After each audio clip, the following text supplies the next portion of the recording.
Hello, junior high. Today we are reading pages 275 to 299 of We Dream of Space. What planet are we on? Except for holidays, the Nelson Thomas family had never, not once, sat down for dinner together. Yes, Bird had cleared the junk off the table, a corner of it at least, but that didn't encourage anyone to break bread around it. Her efforts hadn't been wasted, though. Cash now sat at the table with Earth Science open in front of him. He had a pencil awkwardly grasped in his hand as he attempted to maneuver a notebook with his cast, a skill he had yet to master.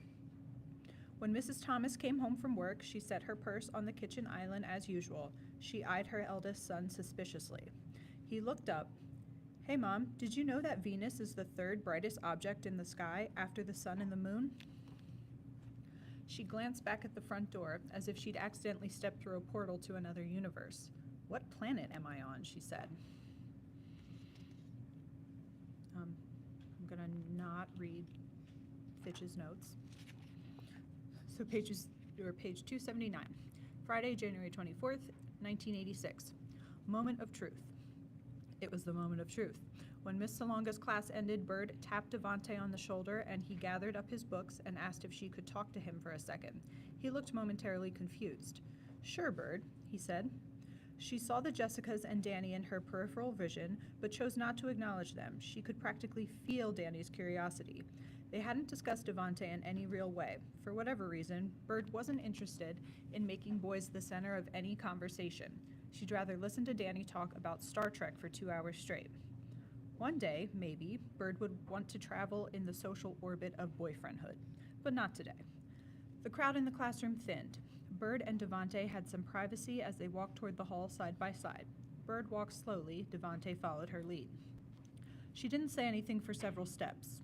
"So," Devante finally said, "what did you want to talk about?" Bird hugged her books to her chest. They'd reached the classroom door. She motioned him over to the wall so they wouldn't get gobbled by the hallway traffic. Now it was Miss Salonga in her peripheral vision, only she wasn't there long. She went into the hallway to greet her next class. "I have something to tell you," Bird said. She looked at her feet, then at Devante. She cleared her throat. "I don't like you, but I really like being your friend." Devante raised his eyebrows. For a moment his face froze. His eyeballs were the first thing to move. He looked right, then left, like he was searching the air for words. Bird's heart banged harder than ever. She sensed something terrible on the horizon, a little voice that whispered, "Something incredibly embarrassing is about to happen to you." And she was right. Okay," said Devante, his face relaxed. It turned into something else, bemusement, but "I don't like you either, Bird. I mean, not in that way." "Oh," Bird said. "Oh. You're nice and everything, you're just not really that kind of girl that I'd, like." Noise from the hall drifted toward them, laughter and a whistle. "Oh," Bird said. What did he mean? She wanted to ask, but didn't know how to form the words, and why did she care anyway? Wasn't this what she wanted, to not be someone's girlfriend? "You're just kind of plain, Devante said. His expression instantly morphed into one of regret. "I don't mean it in a bad way, He sighed. "You're not," he shrugged. "Anyway, I guess what I'm saying is, yes, we can be friends." "Oh," Bird said. That one syllable was the only sound she was capable of making, apparently. "See you around," he said. He turned on his heel. She watched him walk away. The God of Havoc. Marsh pushed his glasses up his nose and said, "You're a god." Fitch had just finished his best run on Major Havoc yet. Vern and Marsh were at his side. "No joke, that was awesome," said Vern. Fitch almost smiled. He was proud to be sure, but lately every moment of his day had been colored by a vague sense of disappointment. Disappointment in what? He wasn't sure. But for the past month, maybe longer, a fog had descended. "When are you going to teach me how to play?" asked Marsh. The kid had called him a god, half joking, sure, but the way Marsh looked up at him, blinking behind those thick, ridiculous glasses, made him feel like anything but. Fitch gestured toward Pop-A-Shot. "You can't even make one basket, and you think you can play this?" He shook his head. "Get serious, Marcia." Vern laughed.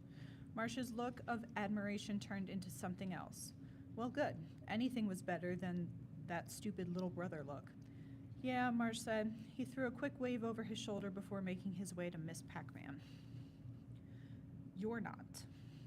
Bert had been looking for something to dismantle when she found the old music box on the top shelf of her closet. It had been a gift for her 9th birthday. See, her mother had said, with the box carefully balanced on her lap, you turn the crank and it plays a song. If you're ever upset, you can escape right into the notes. A week later, when one of her parents' arguments swelled and swelled until their words bounced off every wall in the house, Bird turned the crank until her fingers were sore, but it wasn't enough to drown out the sound of her parents. Eventually, she'd stowed the music box away in her closet. Now it was in pieces on her desk next to a half-finished schematic. She wanted to finish. She wanted to make sense of all the parts, but she couldn't stop replaying the morning over and over in her mind. You're just plain. That was bad enough, but the words that followed were much worse. They orbited her now as she sat at her desk, unmoving. Fitch's muffled music seeped through the wall. You're not... Those were quite possibly the two most terrible words to start any sentence. You're not pretty, you're not interesting, you're not special. The possible endings were as vast as the night sky. Fitch's music stopped. The silence felt heavy, as it was coming from deep within Bird herself. You're just a girl from Delaware. Being pretty isn't your thing. A short list of pipers. Next door, hidden away in his own room, Fitch inhaled the scent of the Park Delaware phone book and blared AC/DC as loud as he could. The phone book smelled like newspaper. His index and thumb were smeared with ink from turning the pages. The short list of pipers glared at him accusingly. Amanda wasn't individually listed, which wasn't a surprise, but there were 8 pipers total, each with a different number. One of them had to be Amanda's family, right? An old tabletop phone sat between Fitch and his boombox. The phone had been banished to the linen closet last year because the mouthpiece was loose. Bert had promised to fix it, and she had, after taking it apart. But by then they had a new phone, and this one was forgotten. Fitch had snatched it out of the closet right after swiping the phone book from the kitchen. He plugged the phone in now, quietly and slowly, and picked up the receiver. The dial tone came through loud and clear, ominous almost. He replaced the cradle, cracked his knuckles, and studied the list of pipers. Piper Adam, Piper Coretta, Piper Harold and Margaret, Piper Odin, Piper Richard, Piper Rose. He reached over to the boombox and turned off the music. Click. Silence. He cleared his throat, swallowed away a dry patch, ran his sweaty hands over his jeans. Picked up the phone.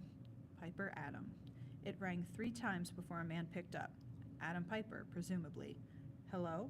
Presumably, Adam Piper said. At first, Fitch thought he wouldn't be able to speak. Then he blurted out, Is Amanda there? The man paused. Amanda who? Fitch hung up. Shook out his hands, picked up the phone again. There was no answer at Piper Coretta, so he moved on to Harold and Margaret. It rang twice. He was just about to hang up when a woman answered. She sounded like someone's grandmother. Hello? She said. Fitch paused. Is Amanda there? Yes, she said. May I ask who's calling? He said, Luke. He moved the phone away from his ear so he could lightly smack his head with it. God, what an idiot. Luke? Where did that come from? Why didn't he just say his real name? Luke who? The woman said. Luke, his mind said Skywalker, but that was just too ridiculous. Why was he so stupid? Just Luke. The woman paused just a moment. He heard the phone rattle as she put it down, then muffled, Amanda, phone. What was he going to say? He practiced something in his head, of course, but all those words left him now. When Amanda picked up, her voice sounded like something from his imagination, a phantom, a ghost. Hello, she said. He opened his mouth. No words formed. Hello, she said. He swallowed. He could hear his heart beating through the phone. Or could she hear his heart beating through the phone? He mumbled something like, I'm sorry, but it didn't quite wait for English. He mumbled something like, I'm sorry, but it didn't sound quite as he'd intended.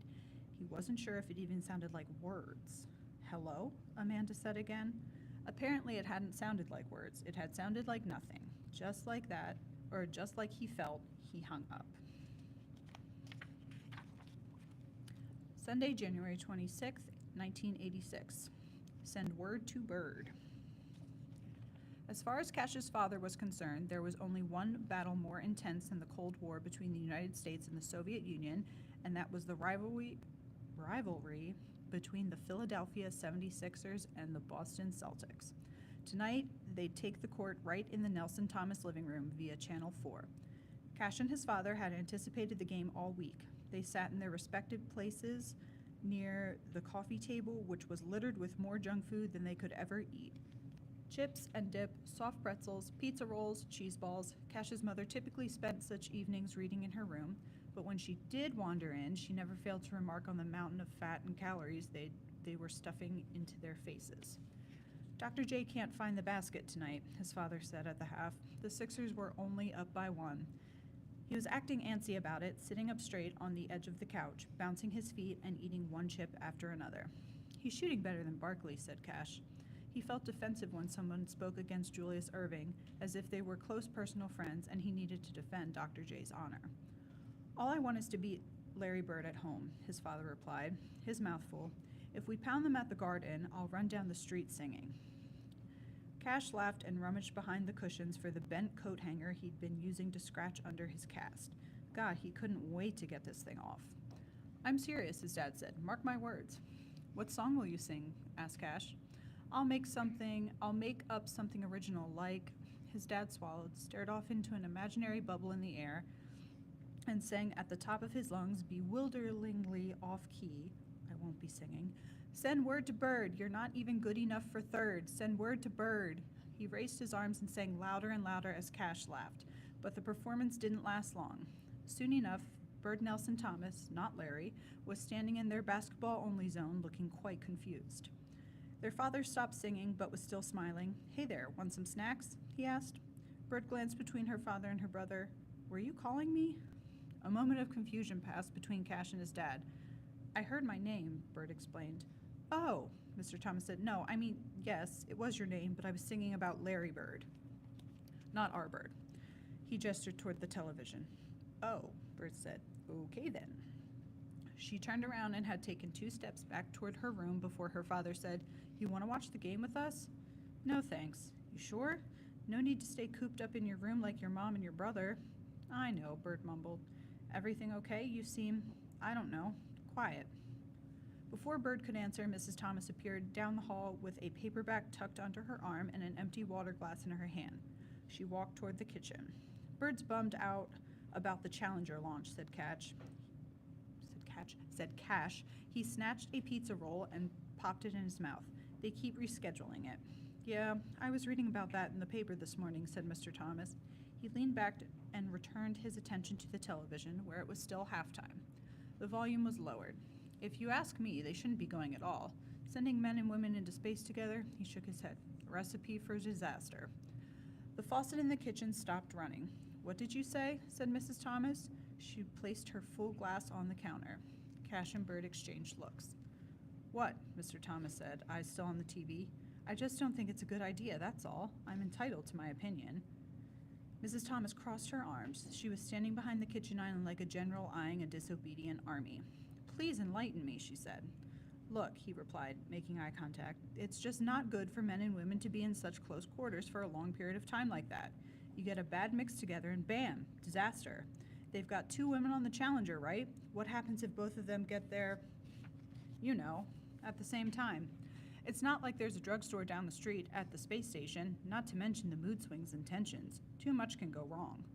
Mrs. Thomas raised her eyebrows, she uncrossed her arms, and put her hands on her hips. Do you have any idea how ignorant you sound right now in front of your children, she said. Mr. Thomas looked at Cash, then at Bird, then at the television. So much for equality, he mumbled. You can't even disagree with a woman anymore without being accused of being a... I can hear you, Mike. My ears work, you know. Cash focused on the screen and the first half highlights. He couldn't hear the announcers over his parents, but so what? He'd focus on what he was seeing. Here was Charles Barkley, here was Larry Bird, here was Dr. J. Here was his sister disappearing back into her room. That's it for today.